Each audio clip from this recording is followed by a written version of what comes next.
Assalamu alaikum students. Today we shall continue from the topic where we left of mass spectrometry. So previously we said that mass spectrometry is a device in which we have to use the gaseous cations of the any sample to find out the mass of the sample.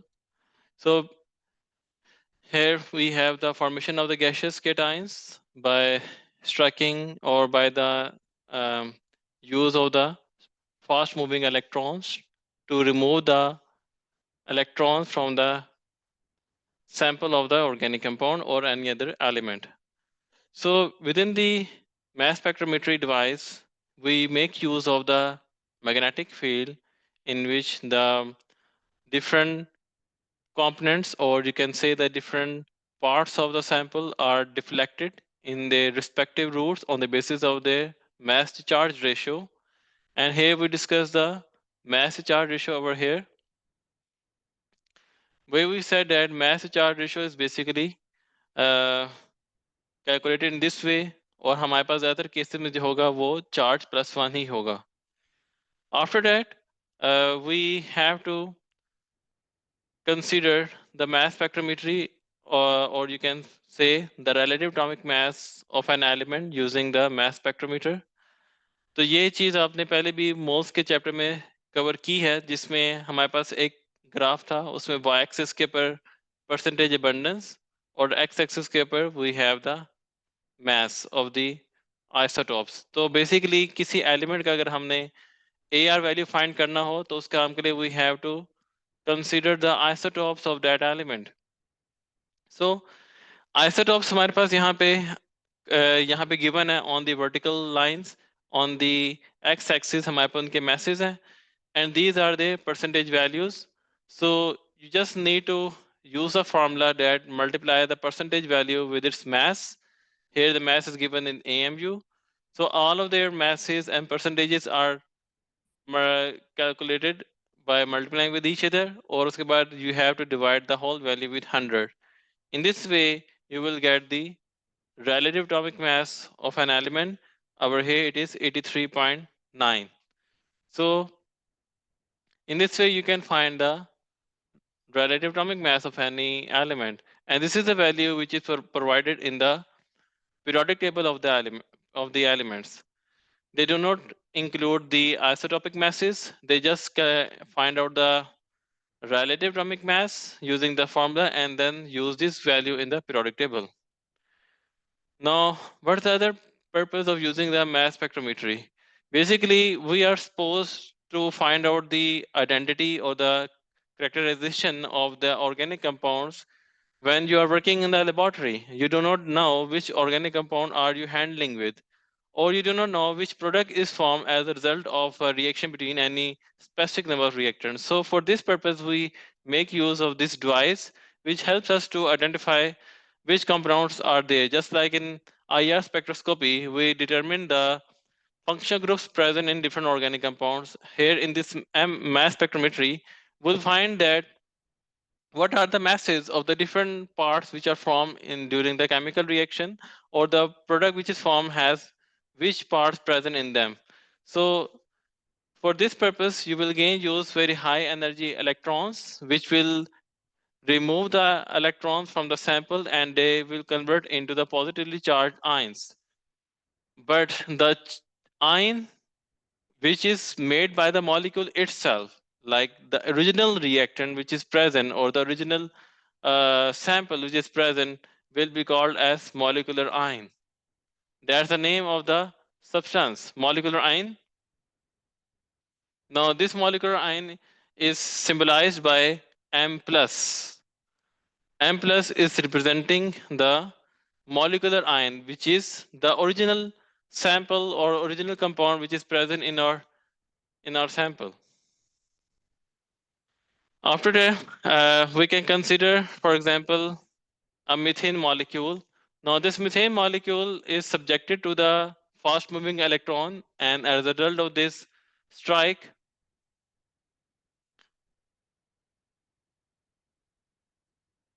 the electrons are removed from the sample. So we can say that this CH4 is converted into the CH4 plus, which is the ion of the CH4. Now it is called the molecular ion. This CH4 plus is a molecular ion here. So in this way we have the formation of any original sample into its ionic form by just removing the electron from the sample. Now, not just there will be formation of the ions, but also there will be breakdown of the covalent bonds.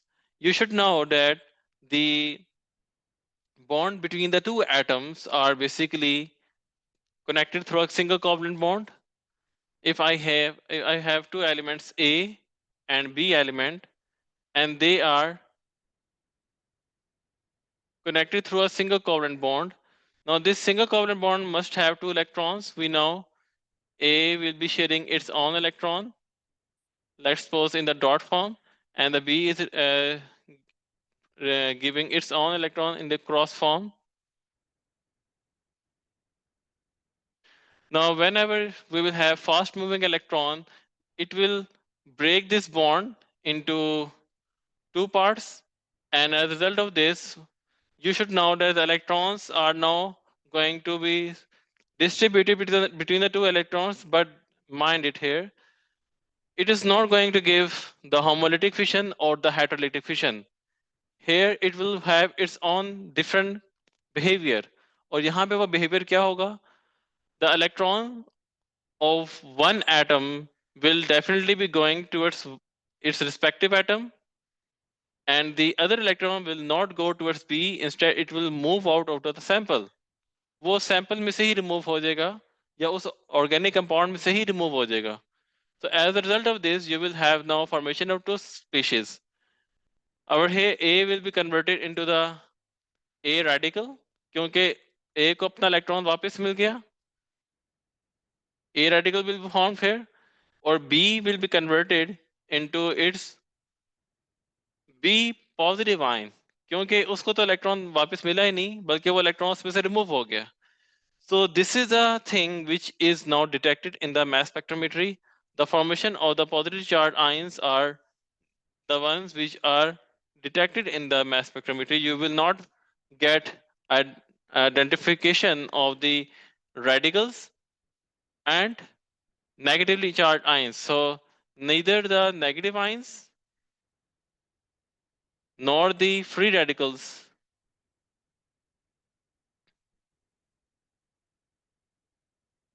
they both are not detected in the mass spectrometry. Only the positively charged ions are detected in the mass spectrometry. That's the property of the mass spectrometry. So if a molecular ion is fragmented into two parts, you will find positive charged ion and also the free radical. And you should remember that free radical is not a charged species. It is a neutral species because it is the one which has gained the electron during the bond breaking. Only one electron, not two electrons. Because if it gained two electrons, it will produce negative ion. So here this breaking of the bond will simply uh, occur in case of the organic compounds, and you know that in organic compounds we have carbon making bonds with other carbon atoms and other elements other than hydrogen. So as a result of this, we have some large size of the molecules. So when this bond is broken, you will find fragments. These are small pieces which are produced during the bond breaking process. So this type of the feature is exhibited in case of the mass spectrometry. So you will have the process of the fragmentation in which small fragments of the molecules will be produced, and only the positively charged ions of the fragments will be detected by the mass spectrometry, and they will be detected in the form of the line spectrum line, or you can also say peaks on the mass spectrum. So here is one such example. This is the mass spectrum of the compound pentane. Now in pentane compound, the number of carbon atoms or the structure of the pentane is basically the one, as you know, C5H12.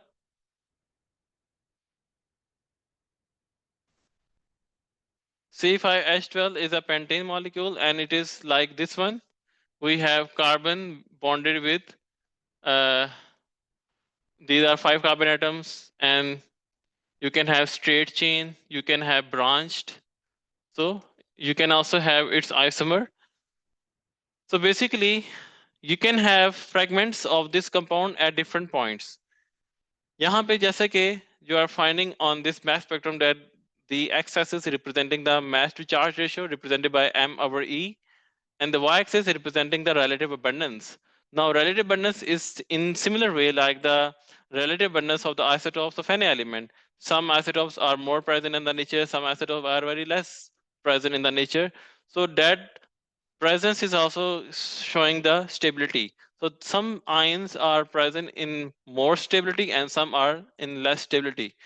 For this pentane, these values are indicating some of the fragments of this molecule which you will get by breaking the bond. For example, if I break the compound from here over here, so it will produce CH3.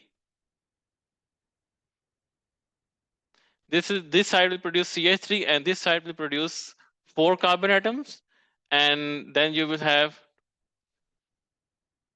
H9.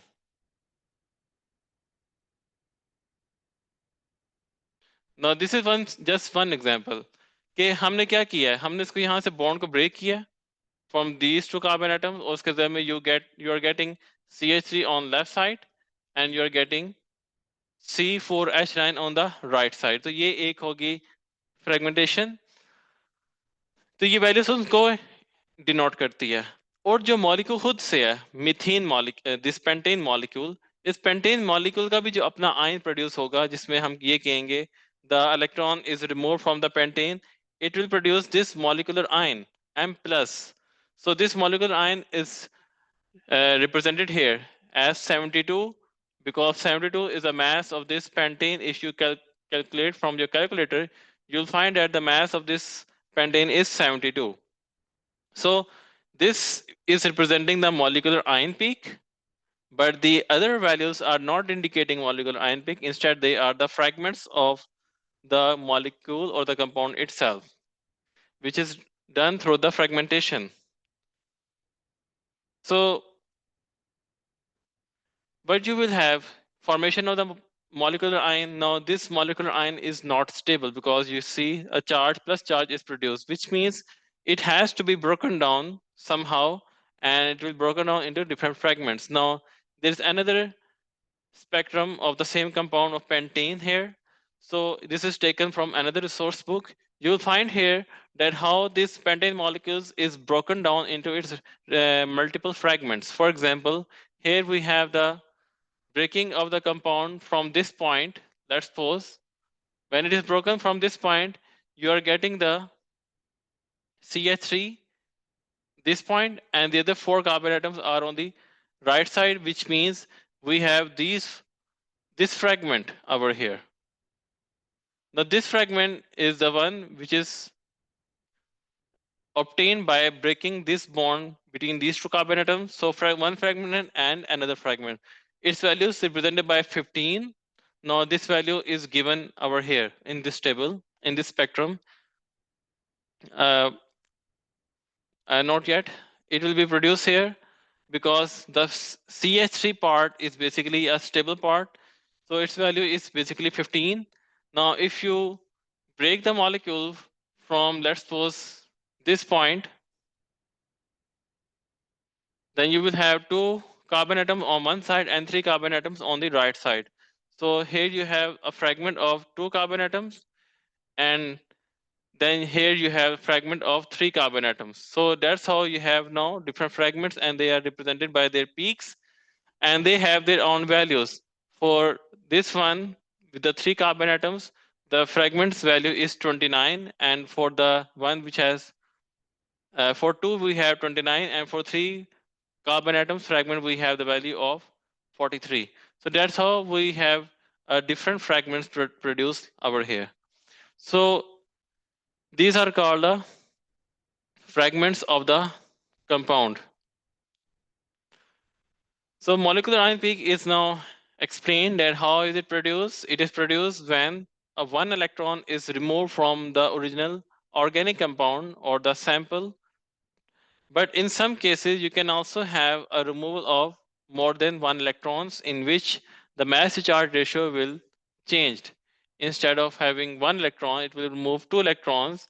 So mass to charge ratio, which we know by m over z, it will not remain equal to the mass for the sample, because if we remove two electrons, I will write 2 in the denominator here, and the mass will be in the numerator. So anything which will have mass will be divided by 2. So it depends upon the question type as well. Now, what the other peaks are being represented here? Since there are so many peaks in the spectrum, then one such peak is of the M+1 peak as well, which is present at the extreme right of the organic compound. Now, what is about this M+1 peak? For this purpose, I need to go to the topic of the M+1 peak here.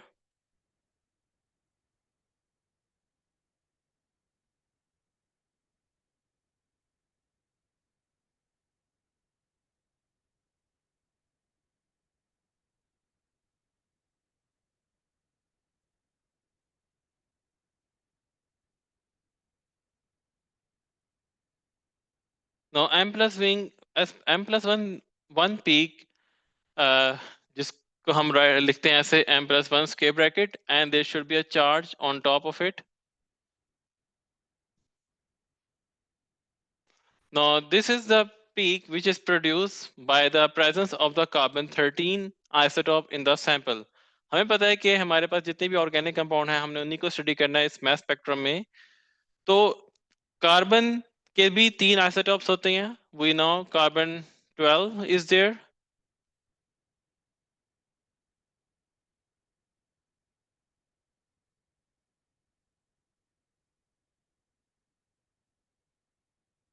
We know that there is carbon 12.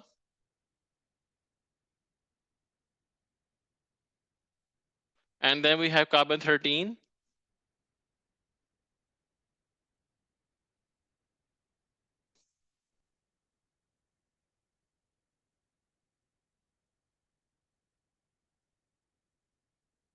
And then carbon 14.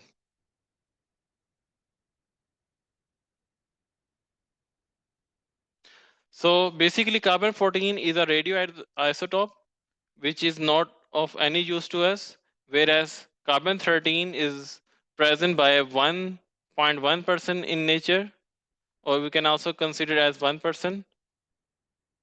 It is present by 1.1%, and carbon 12 is present by 98.9%.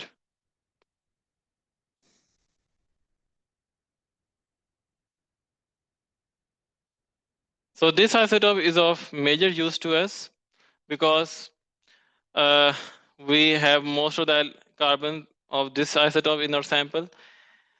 Now this 1.1% has some significance as well. अगर हम let's suppose ये add करते हैं कि हमारे पास 100 molecules हैं किसी organic compound के, और let's suppose कि हमारे पास organic compound is CH4, तो CH4 में we will have 99% molecules of carbon 12 and 1 molecule of the carbon 13.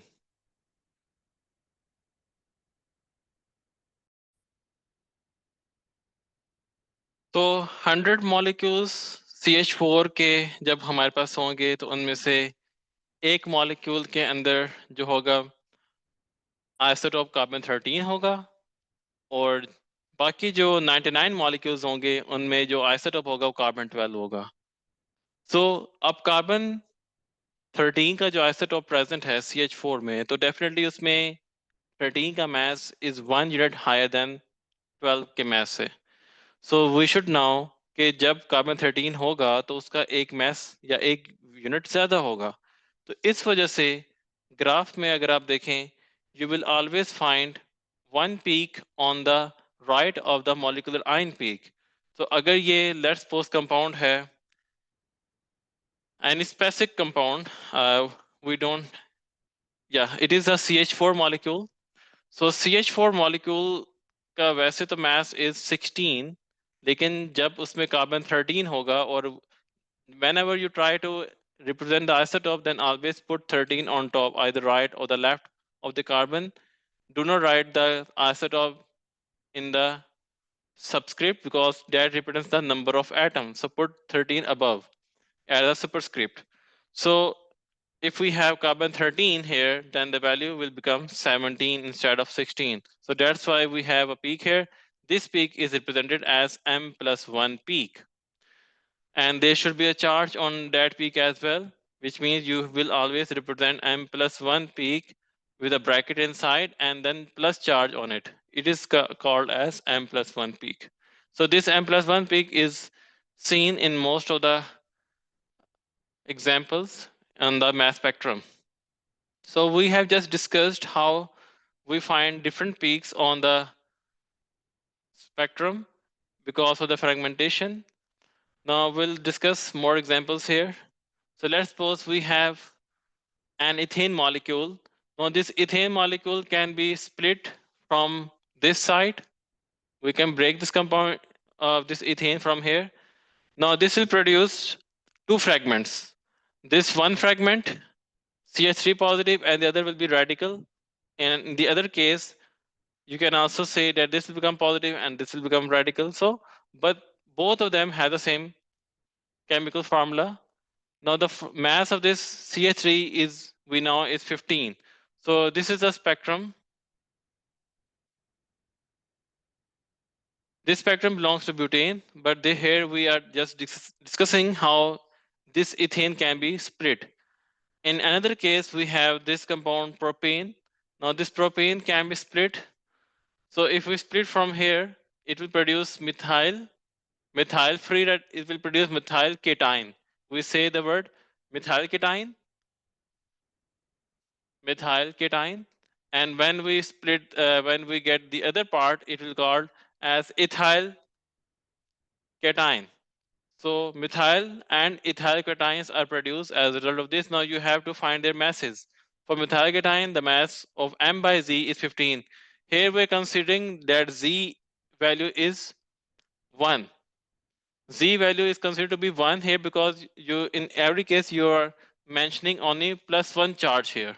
But let's suppose if we have +2 charge, which means for methyl radical, if I got +2 charge by removing 2 electrons, then its M by Z value will be changed. It will become 15 over 2. The value is 7.5.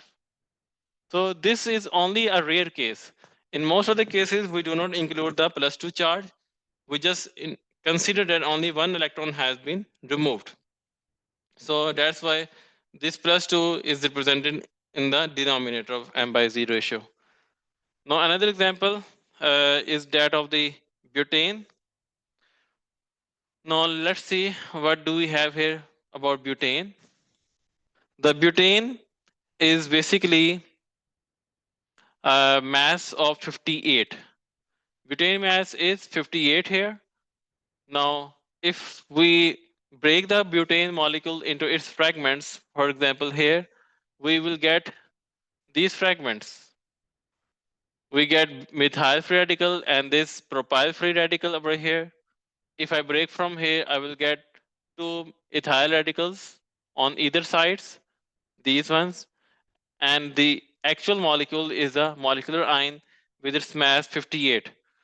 So these are the fragments and these are indicated here. What about the other lines? Why there are so many peaks in the mass spectrum?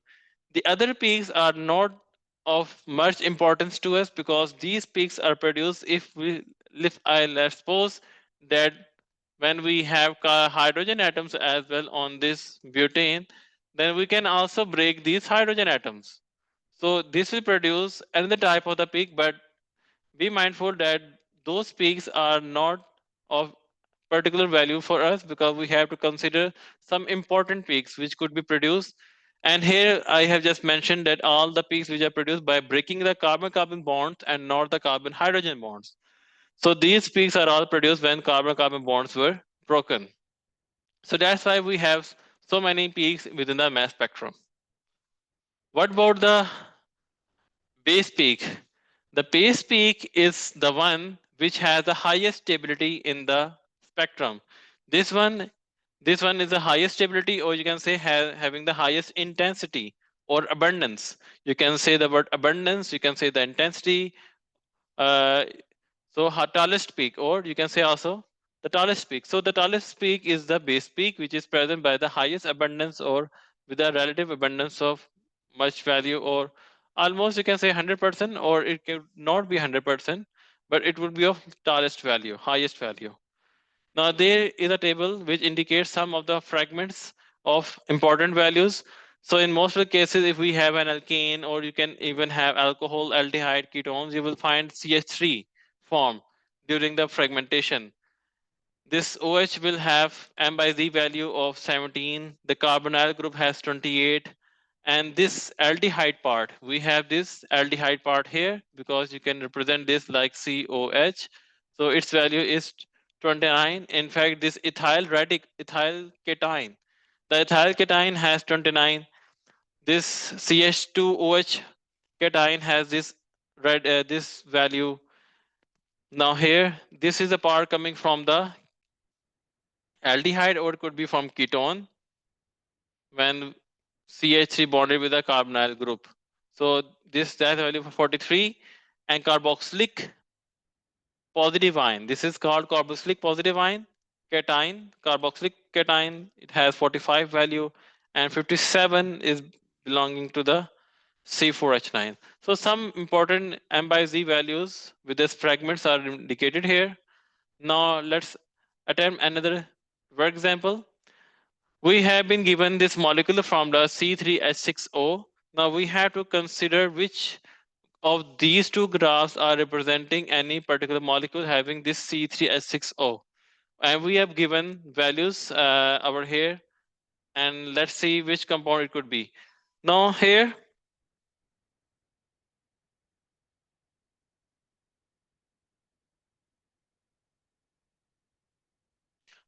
we have the only one oxygen atom, which means if there is only one oxygen atom, which means that we could have alcohols here, we could have ether, sorry, we could have aldehyde,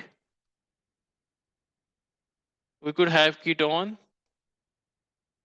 Now they could be any of these three functional groups because we have one oxygen atom. But we have to take into account the whole molecular formula. Let's suppose if I say for alcohol, then I will write structure for alcohol CH3, CH2, CH2, and OH, because I need three carbon atoms.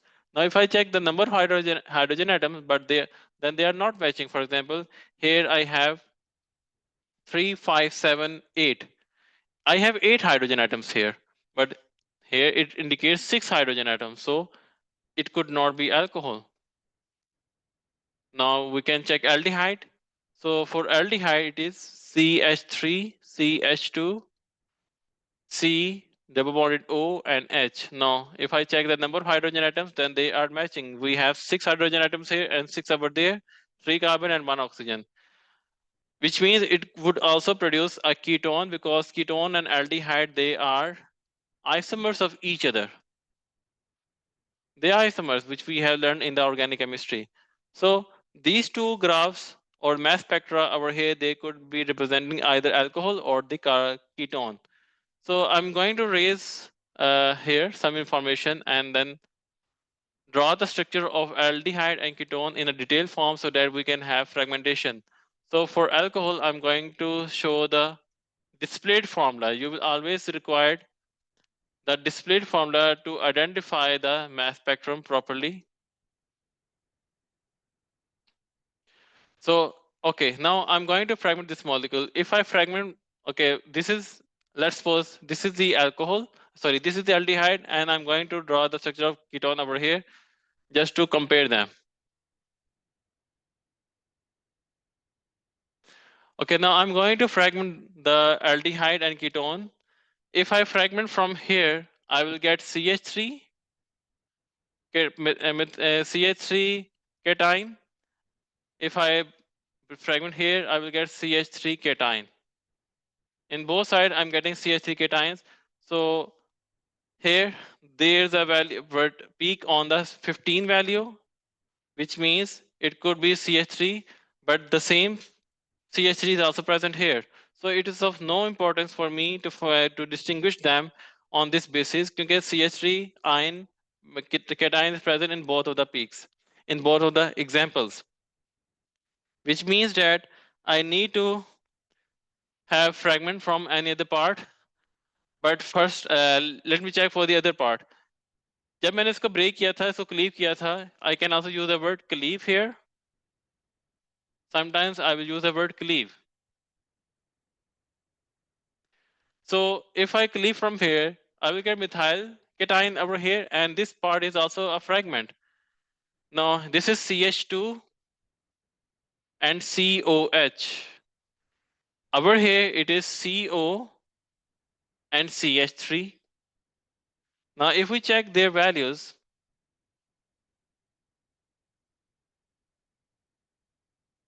so for this part, I will get 24 plus 3 plus 16. It is 43. The value is equal to 43. Now, I don't have a peak of 43 over here, but I do have a peak of 43 over here, which means it could be this compound. Aldehyde would be this compound. Now, let me check for that fragment.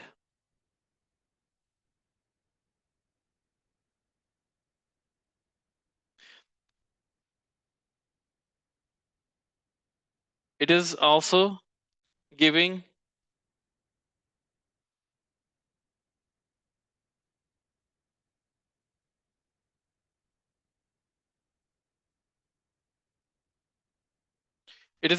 me 43 value, which means again this value is of no importance for me. They both are 43. So I will now exclude this part. Okay, now what else I can do here? I can cleave from here. If I cleave from here, then I will get C ethyl radical here. This is ethyl cation C2H5. Now C2H5 value is 29. It is equal to 29. Now 29 peak is shown here. This is 29 peak. 29, and over here there is no peak of 29. So it could be this compound aldehyde. Let me check from there. Do we have 29 a peak over here? No. Sorry, we have to check from here. So there's no peak of 29 in this graph, but we do have over here, which means this could be the aldehyde compound. And for that purpose, I can also cleave this part from here, and I will get a carbonyl peak, which is 28.